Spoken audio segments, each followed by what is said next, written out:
everyone! Again, welcome na naman dito sa aking YouTube channel. Again, this is Yana. In today's video, i-share ko lang sa inyo itong isang website na kung saan pwede kayong makautang. And ang isa sa nagustuhan ko sa website na ito ay maraming option. Halimbawa na kang rejected sa ibang inutangan mo or sinubukan mong mautangan online. Baka sa website na ito ay magkaroon ka ng chance na maprubahan ang inyong loan application. And syempre, para makautang kayo sa website na ito, ilalagay ko na lang din yung link sa comment section syempre at sa description below. Pwede nyo i-click yung link na ito. Pero bago ang lahat mga beshies, congratulations nga pala sa winner natin dito. Kung bago ka pa lang dito sa aking YouTube channel, abay mag-subscribe ka na po para makasali ka sa ating pa-cellphone giveaways. Dahil nga po tuloy-tuloy ang pamimigay natin ng cellphone. Bilang pasasalamat ko na rin sa mga followers natin sa aking Facebook page, sa mga subscribers dito sa aking YouTube channel, at syempre sa mga nagpa-follow sa akin sa aking TikTok account. Let's get back to the topic. So, ayun na nga mga beshies, kung gusto niyong subukan itong website na ito, ilalagay ko na lang din yung link sa comment section at sa description below nga. Pwede nyo i-click yung link na yan. Ito siya, at i-explore. Okay? So, marami nga kayong option na pwedeng mautangan. So, ang website nga na ito, itong si Fast Cash e-loans. So, makikita nyo dito yung iba't ibang mga loan app na nagpapautang online. So, ang isa sa mga nagustuhan ko dito kasi, ay kapag mag-sign up ka, mag-create ka ng inyong account, makikita mo yung iba't ibang klaseng loan app na nag-offer ng loan online. And makikita mo din naman yung mga interest, yung mga processing fees nila. Kaya kung sa tingin mo eh hindi naman siya pasok sa standard mo, I mean medyo mataas yung interest and processing fees, eh wag mo nang subukan. Pero kung sa tingin mo yung loan app na yan ay mababa naman or medyo okay sa'yo yung interest and processing fees, tas yung payment terms, pwede mong itry. So ang isa sa mga okay naman dito ay yung tipong hindi ka pa ulit-ulit na nag-create ng inyong account. Ito, ang dami ng mga loan app na pwede nyong masubukan. Pero disclaimer lang, based ito sa sarili kong experience sa user ha, nasa sa inyo pa rin kung gusto nyong subukan or hindi. Mas maganda na lang din na gumawa tayo ng sarili nating research. Like for example, dito sa link na ito or sa website na ito, pwede kayo sa Digido, ayan, COLP or Online Loan Pilipinas. Meron nga din silang Finbro, meron ding Loan Online at Cash Express, Kivico at Tonic. So, ang isa sa mga maganda dito mga beshi ay itong si Tonic, okay? Then, syempre, para sa akin si Cash Express okay na rin.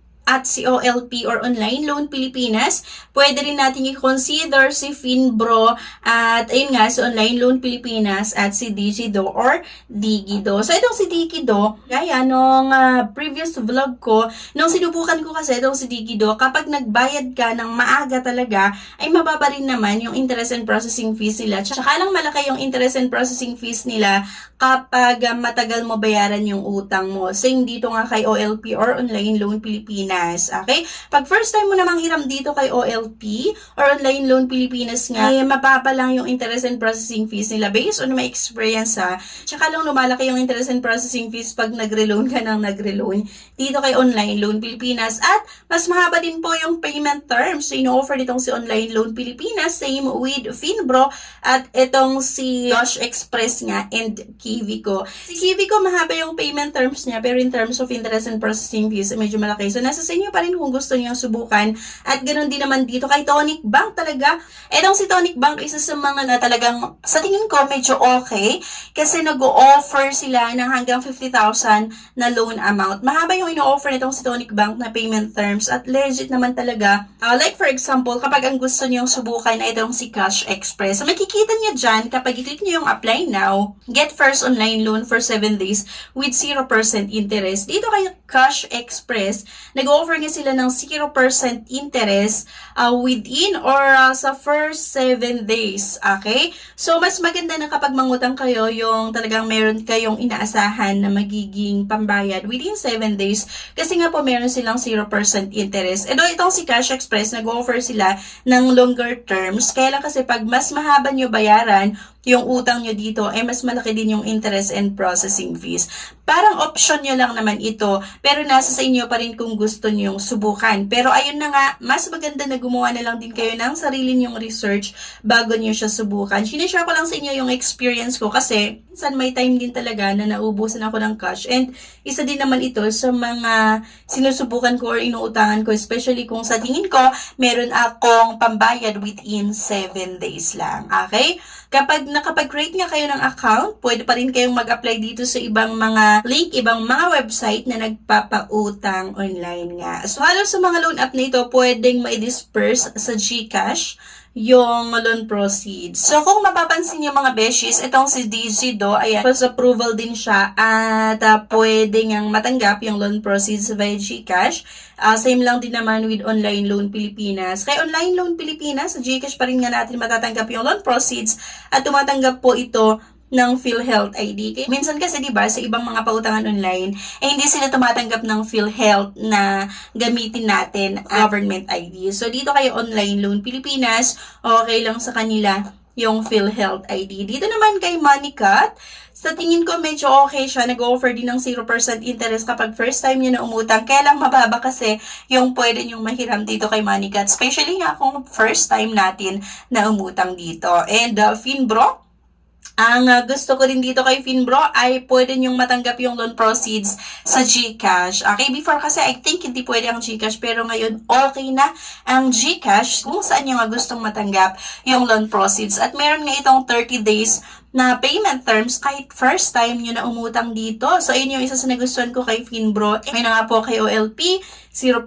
interest kapag first time umutang at ayan, tumatanggap ng PhilHealth at dito naman kay Loan Online, marami ding offer na pwede nyong pagpipilian dito. So, kapag i-click nyo yung apply now, if nakapag-sign up kayo, marami ding option na pwede nyong mahiraman nga dito kay Loan Online. Okay, at same nga dito kay Cash Express, merong 1% interest per month. Si Kiwico, first approval din naman itong si Kiwico kasi nasubukan ko before. Pero yun nga, medyo mababa talaga yung ino-offer nito na loan amount kapag first time nyo na umutang. Kung hindi ako nagkakamali, 500 to 600 pesos lang yung ino-offer nitong si Kiwico kapag first time nyo na umutang dito. And syempre, ang pinakagusto ko sa lahat ay itong si Tonic. Okay?